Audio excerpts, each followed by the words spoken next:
Hey now, Judy Moulton, Grateful Mindset Properties Realty Radio Show host, coming to you live each week on 107.7 FM and 1450 AM WHKP, where the heavens kiss the peaks. Again, Saturday mornings, 9 a.m. to 9:30 a.m. Please join me each week. I'm so grateful to have you listening, supporting consumer advocacy, supporting the local area, the local real estate market, fun facts, national news, arts, science, with a lot of human interest. Today I have two special guests, not one, but two, that will be joining me. They are from Deel Behavioral Health. They have a few offices. They support Western North Carolina, or North Carolina, South Carolina, and now Georgia, I just learned this morning. I have Pam Cox, who is a RN student. I'm an RN and a DMP student. And DMP student, doctorate of nurse practitioner. And I have Gerald, or goes by Gerry Deel. He is a nurse practitioner. And they both deal with behavioral health, which is something that I'm passionate about as a retired behavioral health clinician. And I know how important it is to have support around behavioral health. It's hard to find, and so we're lucky to have them on the show. So I will be bringing them on, so please stay tuned. Please listen to my local news, etc. on real estate, and then stick around to hear Gerry and Pam in just a few moments. So good morning, folks. So what's happening right now? Interest rates, if you follow interest rates, they are still climbing. Right now we are at about 7.695 for the 30-year, the conventional 30-year fixed, and 15 years almost catching up. It's just slightly behind at almost 7.2%. It's the highest I've seen since I have been in the real estate market as a licensed real estate professional. And again, Judy Moulton, Grateful Mindset Properties. I have my own firm here in North Carolina. I support North Carolina, South Carolina, Georgia, and Tennessee on the MLS, but I can work with folks all over the globe. So if I can't find information for you here locally, I have folks that can. I have a huge vendor list and a lot of people that support what I do.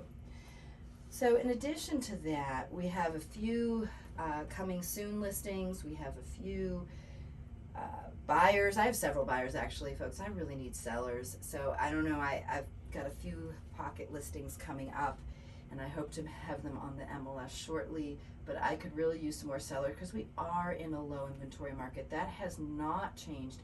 And after I talk to Gerry and Pam, if there's time, because sometimes we get so caught up in our conversation, I don't always have time to share more of those fun facts that are happening here in Western North Carolina, across the United States, with combining art and science and a tad of real estate. So if I run out of time after talking to Pam and Gerry, you know, I will always bring it on next week, or I will send out an email blast to my 300 plus folks that I have on my email list and send you some updates. So stick around, listen, and be here every week. Grateful Mindset Properties, Judy Moulton, owner of a local firm, Grateful Mindset Properties, where we serve Western North Carolina with a grateful mindset. So I'm going to introduce once again Gerald, or Gerry Deel from Deel Behavioral Health, and Pam Cox from Deel Behavioral Health. Who wants to go first? Good morning, Judy. It's Good glad to be here. This is Gerry. Just wanted to say thank you for the opportunity to share some information with people. Always enjoy being able to talk about anything relative. So definitely, we just started with an office in northern Georgia, Royston actually, and I guess our biggest thing is, if I were to tell somebody a little bit about what we do, is just that we do telehealth and in-person visits. So during COVID is when we really picked this up. Pam and I have worked together for 3 different locations. We've traveled together. We've got another nurse with us, Dana, who is a rock and support for us as well. But we definitely see people in the office, and then we do telehealth visits so that we're able to reach people that have difficulty traveling for whatever reason to get much needed behavioral health services out. Great. And I know that it's tough to get behavioral health, and one of the blessings of COVID is the fact that telehealth is actually possible. I mean, I never thought I would see that. Took off during COVID. So that's fabulous. And are there any parameters that you have to work within? I'm guessing that, there with telehealth, there's still some you have to meet in person initially, and then you can do the follow-ups, or how does that all work? I'll let you do So it. they have dealing with the different rules with controlled medicine and just all together doing telehealth. We do have to follow rules, so they kind of change those rules very No surprise. frequently, but doing an in-person visit allows us to kind of establish a relationship, and then it's much easier to follow up with a video visit after that. Once we're able to kind of see people's needs in the office and get that relationship started, then we're able to follow up with telehealth. Okay. Yeah, I think the relationship part, regardless of what the rules are, the relationship part is the part that's so important, because getting to know who we are and seeing us in person, it's not just a television personality on the telepsych screen, so it's a little bit different. And I think that's one of the studies that I read recently said that that was one of the biggest complaints about telemedicine, was that there's not that person-to-person relationship. So doing that up front helps you on the back end. So. Okay. Talk a little bit more about that. What's that like for you? Sort of that person-to-person. I mean, you're very personable, so it's great. So I love seeing my patients in person. That's my preference. That's my preference, is to see my patients person-to-person, because I feel like the relationship to me is like, I feel like that's one of the things that helps people get better, is being there in person. So I prefer that. So telepsych was a little bit different for me, because I'd never done it until COVID. But there is definitely a place for it. When you have somebody that can't get to your office, I mean, there's a lot of people that call us and they're 4 hours away. If we can get them there the first time, and then after that, make it a lot easier for them to live their lives and still come on board and see us, so that they keep taking their medications, they keep coming to their appointments. It really makes a difference. So, I'm for both. Sure. But my preference has always been in person. And that was one of my questions. What's the furthest that people travel? I mean, We've had some people that were, I know I had one that was 4 hours away that came. So that's kind of a rarity right there, I'll It be is. honest. But it's definitely based on that personality and being able to see people.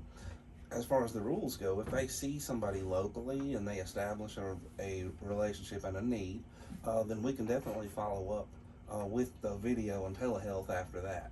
okay. And as long as they have a relationship established, we're meeting those requirements, and that's an important part of it. The long distance travel has been a rarity, but then again, it's not something that's unreasonable in this day and age to make that one appointment when we have the availability to see them, and then to follow up through video. Correct. Well, and that's also telling of sort of the need. I mean, someone willing to travel 4 hours, someone willing to travel 45 minutes, an hour, whatever it is, because there isn't something 5 minutes, 10 minutes away. Exactly. I'm originally from New England, and when I was first getting into behavioral, or coming back from California back to Boston area, you had to travel 45. I couldn't get licensed in Boston because there were so many behavioral health clinicians they wouldn't add anymore. I mean, it's that crazy. So I had to go 45 minutes out if I wanted to open an office there, because it was that busy. It was that crazy. But I think that times have changed. We are seeing we need more doctors, we need more nurses, we need more support around mental health. I mean, what do you guys think? Well, that's definitely what we were seeing, because one of the things I noticed before we left mental health was that our doctors were graying. And I think that's some of the residents that were coming in and working with us weren't interested in doing mental health. So it was one of the reasons why I decided to go back to nurse practitioner school was, I don't want my patients to be without a provider. And that was really the only motivation I had, was that I just want to make sure that people have somebody to go to, because their care is really important. Because I came from the old days where, I'm kind of dating myself a little bit, but I came from the old school where, the state psychiatric hospitals, and, things have definitely changed since then. We don't have some of the availability that we had in the past. So it's up to providers to make sure. You mean people old get school, that. the 90s? I remember those. Yeah, years. no. Remember we got pagers and cars and Yeah, but And all when you the look at it facilities now, that was closed and they were dark. thrown out to the community. Yeah.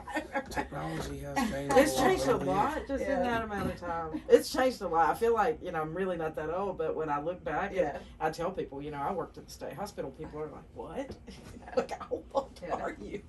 We were talking about WKRP in Cincinnati Yeah, before we yeah. started joking about that. Anyways, we won't date ourselves too much.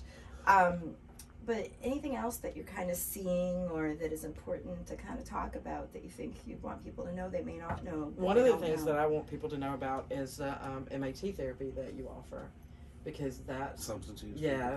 because that's really been that's been eye opening for me. I didn't have that experience before I came to Deel behavioral health, so that was one of the great things. Now, behavioral health, there's a lot of acronyms, so I'm going to ask for you to explain what that means. I'm going to get Gerry to tell you, because So when I originally started in the emergency room and seeing patients in the hospital, we did dual diagnosis, which is substance use treatment and mental health. I was very fortunate to work with a group of doctors that gave me a lot of exposure to that. Typically, behavioral health avoids substance use. They don't connect, but they're intertwined. And it seems more prominent nowadays as well. So when we went through COVID, working in the clinic, I was used to an outpatient setting where we had a lot of what they call no-shows. Patients didn't come to the clinic. For whatever reason, couldn't travel, other problems, when they scheduled an appointment, didn't make it. Well, when we started doing telehealth, I realized that I could eliminate pretty much most of the no-shows, because I would be able to reach out and actually talk to these people. So we now see people on their breaks at work, but we actually get the information that we need in order to make these things work. So it's effective. But we are actually able to see people where they're at a lot of times, not just at work, but also anywhere where we can make this appointment happen if they don't have travel or transportation, Right. which is true a lot of times. We go over that. So definitely have been able to reach more people and cut down on just not making those appointments. Is that something that we do that other practices don't do? I know a lot of people that reach out, but a lot of people will say if they don't even show up for a telehealth appointment, then they miss that appointment. I don't feel that way. We're going to reach out and talk to people because we want to be able to help them. So that's an important thing to me. With that, the dual diagnosis comes into substance use treatment. We include that with the behavioral health treatment, and we're able to also reach patients that normally would have to go to 2 different prescribers, but we're able to treat them kind of all in-house. And that's cost effective for a lot of people that don't have a big budget to go to different offices. So we feel that that's it makes for positive. more integrated care, because you've got one person that's helping you with both diagnoses, both the substance use and the mental health.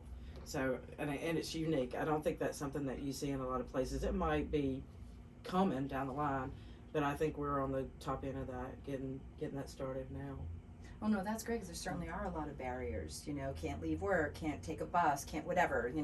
There isn't. It doesn't have access based on a demographic. So what was the acronym that you said? I thought you said MIT. MAT, medication assisted therapy. Thank you. That's what it means. Sorry, it's those accents. I'm sorry. Sorry. Medicated assisted therapy. Okay. Okay, great. All right, so that's something to hear. That's something that you have a certification in, or that's something you can provide. So they don't have to necessarily do a urinalysis or anything like that, or they do. Well, that's also a requirement, but one of the substance use treatments, they do more random drug screening. So we try to make sure that we are staying in compliance, and we do them as we need. And that's where Dana comes in, making phone calls and definitely reaching out to patients. Very nice. And that's a kind of a new thing for us too, because it used to be for nurses, whenever patients would come in the office, everything was right there. You could do their vital signs, you could do their drug screens right in house. But it's a little different now, so it's more creative how it's coming along. Like now they have saliva tests. I was going to say drug screen. I shouldn't have said urinalysis, because drug screens now we've come down the pike with all these different things. So it's new, and it's kind of interesting. The one that we had the other day, hair, saliva. Yeah, there are a lot of newer treatments, so you can even still do those telepsych. It's interesting how it works, because you're so used to doing everything in person, but you can actually do it on video now. And then they can send it in or mail it. Right. Yes. Right. Okay. It's like poop in the box. Sorry. Throw right back. Okay, we can't delete that. I'm trying to think of what else like is important to mention. I'm gonna check on time. Ooh, we're doing good. All right. Anything else you want to share with the audience before I?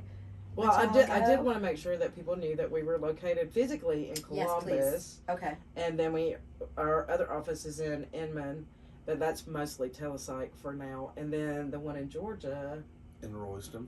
is in Royston. So the best way to reach you, what are ways that let people know what's the best So way we to mostly reach work me? out of the Columbus office. Okay. Right now, they're pretty limited. I'm only there 2 days a week. So somebody Googles Deel. Yes. But Dana is available. She'll Deel answer the Behavioral phone. Deel Behavioral Health, and it's And- DEEL, right? Behavioral Health. Is there a website? Is there a phone number? DealBehavioralHealthWebsite.com Okay. or DealBehavioralHealth.com. It's behavioral.